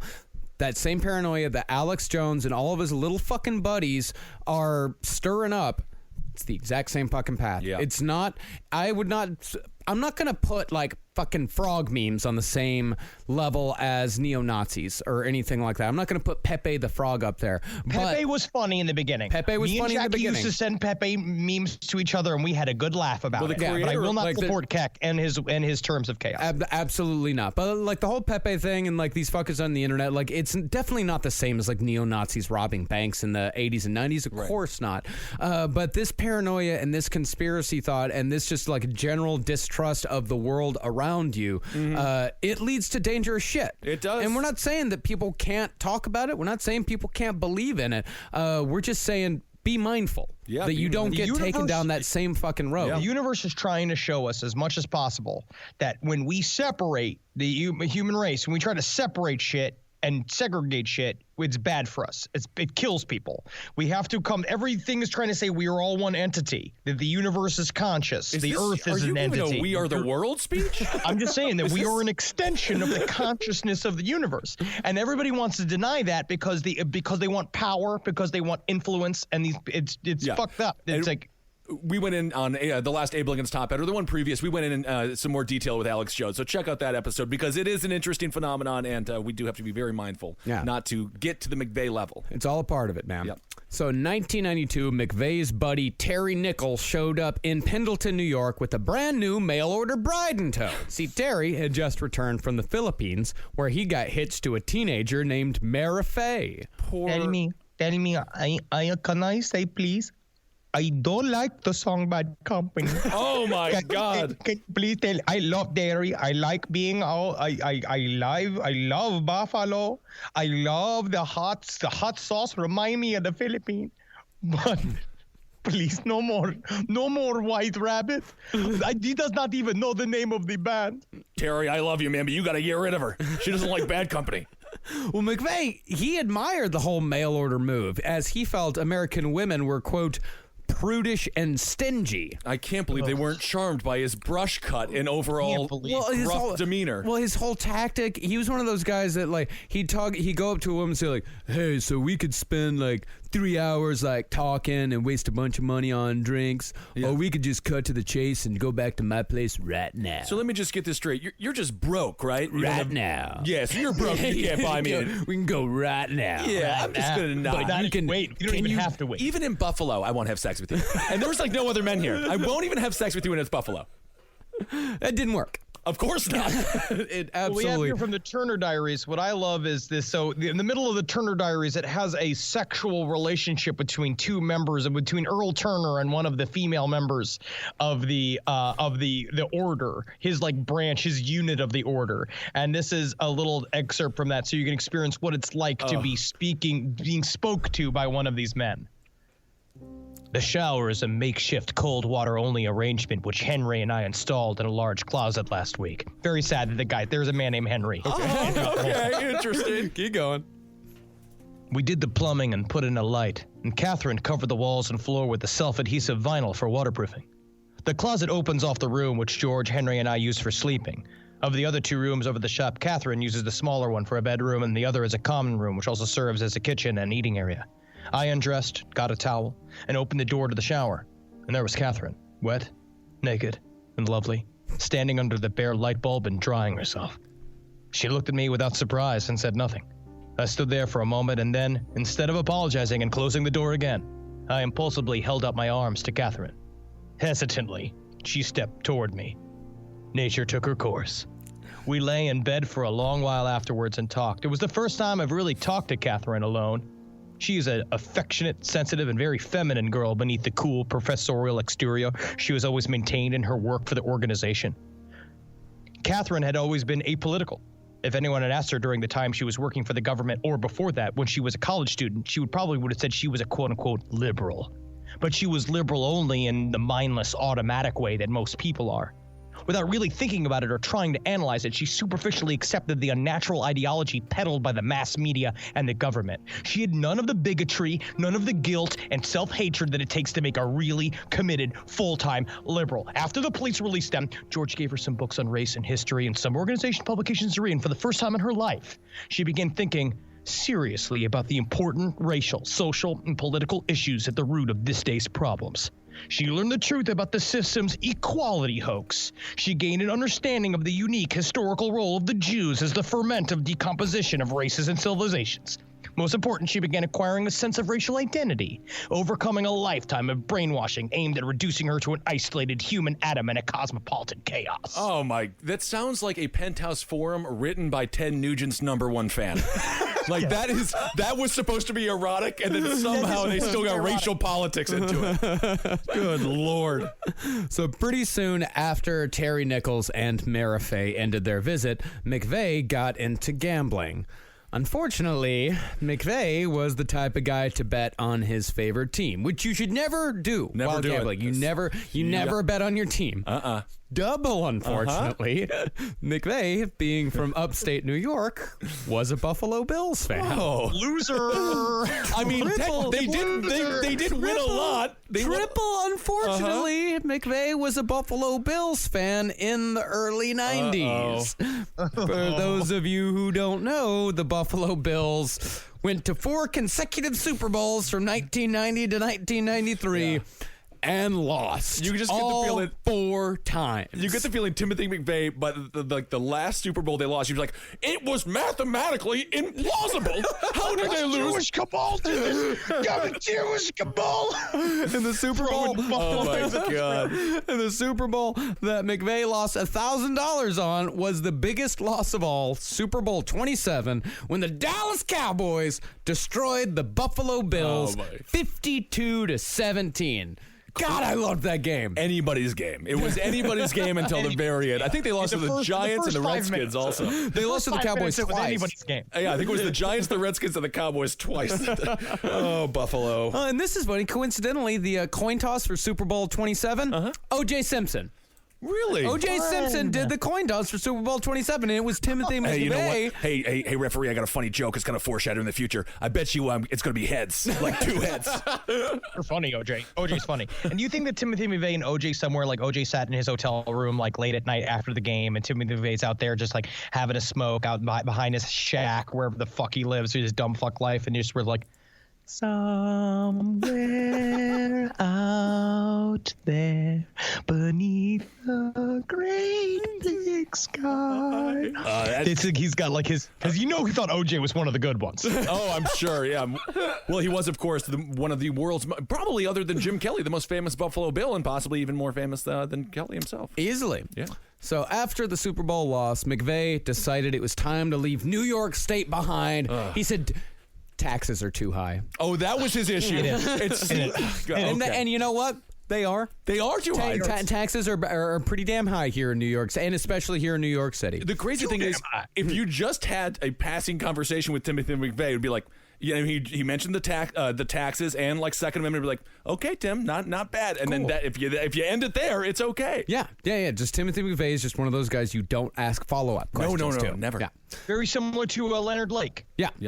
So Timothy McVeigh headed out west where he would meet his ultimate fate and the people who possibly helped him get there, which we will cover on episode 3. All right. Well, that was a little insight into the life of Timothy McVeigh. My goodness, what a colossal loser. At least, you think after all this, we could all change his nickname to Regretty Spaghetti.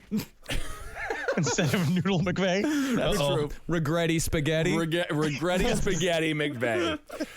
Thanks so much for listening, everyone. Let's see. What do we got to talk about here, Marcus? We got the Patreon. Thanks so much for everyone who's donated. That's why we can do everything that we're doing. We got a bunch of fun live shows coming up. We can't wait to see everyone at those. Absolutely. And if you give to our Patreon, then you get pre-sale tickets to all of our upcoming shows. And in fact, we just announced a whole new set of live shows. We're going to be coming to Nashville. We're coming to Omaha. We're coming to North Carolina. We're coming to a ton of different cities. So just go to cavecomedyradio.com/live to find out if we're coming to a city near you. And of course, tickets are on sale there for our upcoming Milwaukee show in July as well. And of course, someone's got to. We're coming to Montreal. Whoa. Yeah, yes, please. We need to sell tickets to these just for laughs so we can show these corporate overlords that we can rip up in the house. So if you're in Montreal, if you want to see some beautiful half French people, come and watch us at the Just for Laughs Comedy Festival. Yeah, that would be a huge help for us. Please come on out to Montreal. We'll have a great time as always, and I can't wait to see everybody. Honestly, and you're going to see us do a very unique set there where we get to talk to the pedophile-run Hollywood elites that are there face to face. Yeah. We get to speak to them and ask questions and interrogate them about their whereabouts during Elijah Wood's childhood. Interesting. Well, there's no way it could go wrong. No way at all. Thanks for supporting all the shows here on CCR. Abe Lincoln's Top Half for everything political. Thanks so much for listening to that. Round Table of Gentlemen, Page 7, Sex and Other Human Activities, Movie Signs with the Mads, Wizard and the Bruiser, all the great shows here on CCR. Thanks so much for listening. Follow us on Twitter. I'm at Henry Loves You, at Marcus Parks, at Ben Kissel. Follow us on Instagram at Dr. Fantasty, at Marcus Parks, at Ben Kissel, the number 1. Yep. And then follow us on LP on the left and all the stuff that is slowly but surely hypnotizing us into the grave at LP on the left. That's right. I want to thank everyone who I saw at the Gay Pride Parade Festival in New York City. It was awesome to run into fans just randomly on the street. I was doing some flyering for the BK campaign.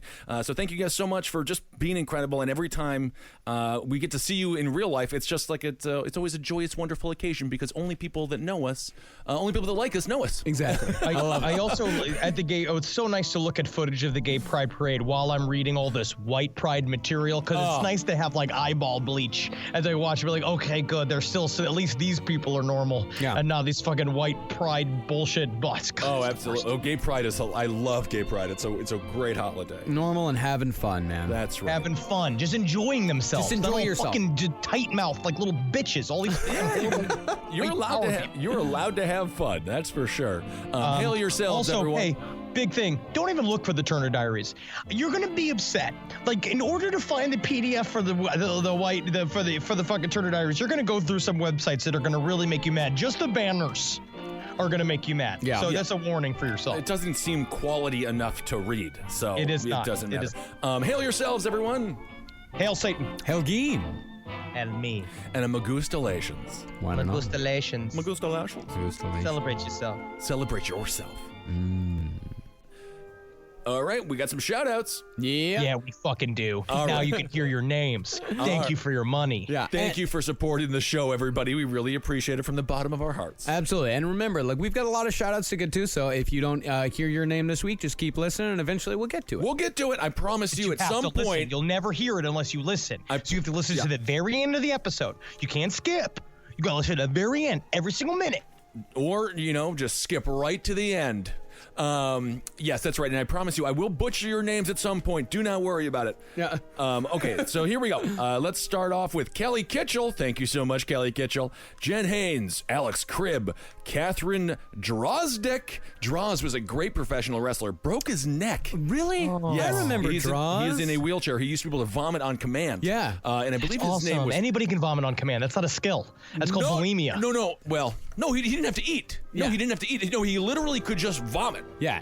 I see most Anybody of can this- just vomit. No. Henry, you're not You understanding. couldn't just vomit. Vomit right now. Vomit. Watch me. Do it. No, you you're can't cheating. use the finger. You can't use the finger. You have to just go. That makes "Bah!" sense. Yeah, anyway, so Droz, great professional wrestler. I hope he's doing okay, and maybe he's a listener. Daniel Annitz, Leah Setigan, Kate Owsley, Sans Dixon, Jamie Silva, Zach Wieland, Ariel Sargent, the Fatherhood 2.0 podcast. I think that's about fatherhood. That is great. Haley Hope so. Brown. Hope it's not about the fatherland. No, that's true. Really going to get into trouble for that shout out. Haley Brown, Christopher Windsor, Emily, Rowan Oliver Heeg, Jesse Bennett, Bald and Angry. No reason to be angry. Women love someone who's bald. Joel and Harding, Austin Averick. Ooh, that's cool. Austin Averick. Tabitha Keegan. Tabitha, not Tabatha. Tabatha's not a name.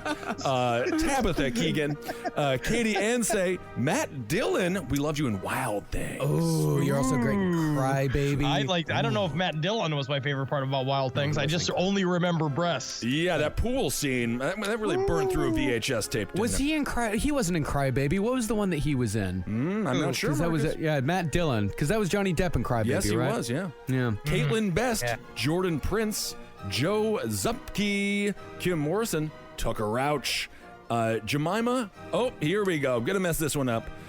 Jemima Choconet Pizer. That's CHOQUENOT PIZER. Is it Choconut? Maybe Chocano. Chocano, I don't know. Either way, it doesn't, you're not doing it right. I know you're not doing it right. I understand that I'm not doing that right. Jemima Chocono Pizer and Sid Williams. Thank you so much. I got Chris McCann, Ben Vossler, Aaron Webb, Angus Beaton, Matthew Bleasby, Giovanni Calamano. Oh! That sounds like out of, what was the name of that television show I love so much? The Sopranos? No. Roma? No. What else? My So-Called Life. Joey Catalano. Oh, yeah. Or Jamie Very some different. Catalano. Very different name. I don't know. We got Scarlett Carson, Lindsay Daniels, Dana Dukabon, Austin Taylor. I think it's cut off here. It might be Cuddy Beige or maybe Smutty Beige. Smutty Beige. I'm not sure. Jason Zygmunt, Kim Shea, Alexander Kim, O'Donna Cheney, Andreas Armstrong, Sarah Johnson, Meredith Richardson, Lauren Milici, Shayna Nicole Raines, Nick Snow, David Taub, Mia Houston, or maybe Huston. Patrick Swayze. Really? It's spelled different though. It's WSASEY. I wish they would remake Roadhouse. Yeah. That'd be fun. Yeah. No, it wouldn't. Don't wish for that because it'll be bad. I got Pony Boy Kawakla, Amber Robbins, Gwendolyn Wind, Joshua Cornaglia. Okay. And now Henry. John Perry, Tracy Vatsanagel, Maggie Mursky, Melissa Cole, Shular, Brandon Peterson, Brendan Weimer, John Campbell Jr., Skalam, SSCALEEM, Skaleem, Jessica Todd, Kyra Carragus, Jordan Alexander, Lee Bryant, Faith Trowell, Alexa Harper, Taryn Feldman, Melissa Flint, Aaron Millis, Jeremy Foltz, Andrew B. Smith, Alyssa Guinness, Sharing Needles with Friends, label and podcasts. Oh yeah, Sharing God, Needles that's with good. Friends. They're a music podcast. I still need to. They asked me to be a guest, and I have not gotten back to them about it yet. But Sharing Needles with Friends, I'm going to be a guest on at some point. I hope. Wow. Interesting. Mark S. Whitkin, Rafael Figueroa, James Quirk, Megan McKee, Tyler Dean Quillen, Stephanie Moe, she's a vegetarian, Stephanie Moe, Candace Hensley, Katie Nian, Krista, Mallory O'Neill, what's a Mallory O'Neill? Rob Brown, Corey Austin, Melissa Bratcher, Tabitha Hunt. I think I know Tabitha. Okay. Hi, Jessica Thornton, Shannon Mormon, and then Horst Draper, Jessica Creamer, Adam Lauterbach, Corey Schaff, Mary Jones, Brian Merg, Bernie Ike, Mike Suzuki, Aaron Smith, Nat Grisak, Gina, Rachel Moninger, Colin Murray, Alyssa Repsick, Aaron Sweeney, Logan McNevin, Jared Miller, Ashley Pfeiffer, Christine Zupa. That's it for me for now. All right, I got Macy Dunce or Denise or Denice. Either way, it's Macy Denice. Sophia Baker, Blake Johnson, Pascal DeBross, Elizabeth Moglain, Monica Sanchez, Josh Morrison, Morgan Whaley, Krista Sigorski, Nick Garbato, Megan Aguilar, or Aguilar. Aguilar. Aguilar. Very good. Aguilar. I knew some Aguilars in high school. Okay. Christina Aguilar. Ooh, No, I that's like her. Aguilera. Ooh, I like her. Megan Aguilar. Stacey Anthony, Alex Gettin, Z Davis, Drew Price, Kyle Malley, Alex Tredini, Sarah Benham, Stephanie Maz, Christian Edstrom, Kara Toledo, Nicole D. Hale, Francesca Valdez, Ashley Kay, Francesca Valdez. Francesca. Valdez. What did I say? Very good. Francesca? Francesca. Like a fresco? Francesca. Francesca. Yes. Valdez. Yes. All right, Francesca. That's a fun one. Ashley Kay, Paul Kikajian, Paul Kikajian, Hannah Whelan, Sergio, Devin Garrett, Matt Sessions, and Jordan Bremer. Thank you all so much. We really appreciate it. Hail yourselves. I got Sarah Saturday, Oh, Angela Jones, Greg Allison, Dallas Moriarty, cool. the Sticky Sounds Zine, Sticky sounds. It sounds like bad company to me. Alex Reinhardt, Eli Sims, Cody Carpenter, Connor Dozois, or Dozius, one of the two, Nick Bell, Kelly Huckleby, Tiffany Allen, Morgan Fannin, Eric Darnell, Chris Hornung, I Just Want to Believe podcast, Oh, okay. Sure. Derek Hasha, Ali Jacobs, Megan Nisbet, Scroats Mahone. Haven't we done Scroats Mahone before? I don't know. I like Scroats Mahone. We'll do it again. Thank you, Scroats Mahone. Sounds like a character from Police Academy. Sure, he had a great time getting a job. Danielle Keeley, Jenna Rocket, Ruin Sama, Ann Jensen, Mitch Tompkins, Cheryl Fitzgerald, Greg Jorgensen, James Id, Sarah Court, and Daniel Spink. Katie Hassenbach, Diane Curtis, Dustin Beaver, Kelly Nerger, Michael Petralia, Kyle Mannion, Lindsay Nash, Cheryl Ainsley, Chrissy Rickard, Sarah Moglia, Hannah Hausner, Brandon Merritt, Samantha Wilimowski, Sarah Fanjoy, Caroline Bleak, Michael Arnott, Emily Dennison, Hillbilly Nerd 99, Catherine Stabile, who's an Atlanta girl. Hey, what's up? Hello. Eradicate, Claire Yads, Megan Lynn, Jennifer Tadakama, Liz, Jonathan Roan, Sean Rittner, Madison Daly, James Doyle, Josh Barnes, Zach Gearhart, Sarah Berlinger, Alex Barata. I love a nice burrata.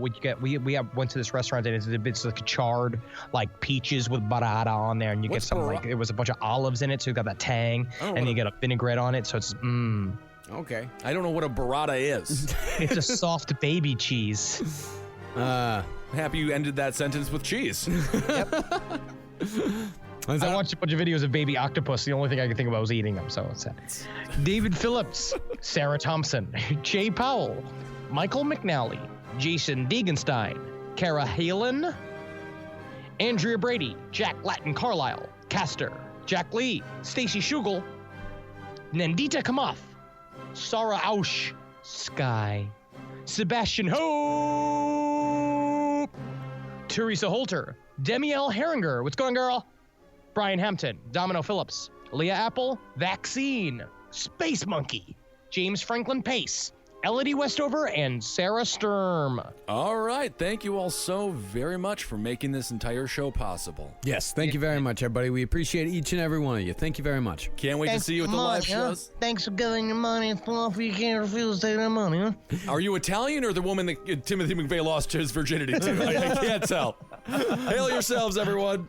Hail Satan. Hail Geen. Congratulations. Me, hail me. Paragold has Luxury Home's largest selection of outdoor furniture, lighting, decor, and more. Discover pieces in every style from more than 2,000 of design's best brands. Shop in-store or online at Paragold.com. Paragold, luxury lives here.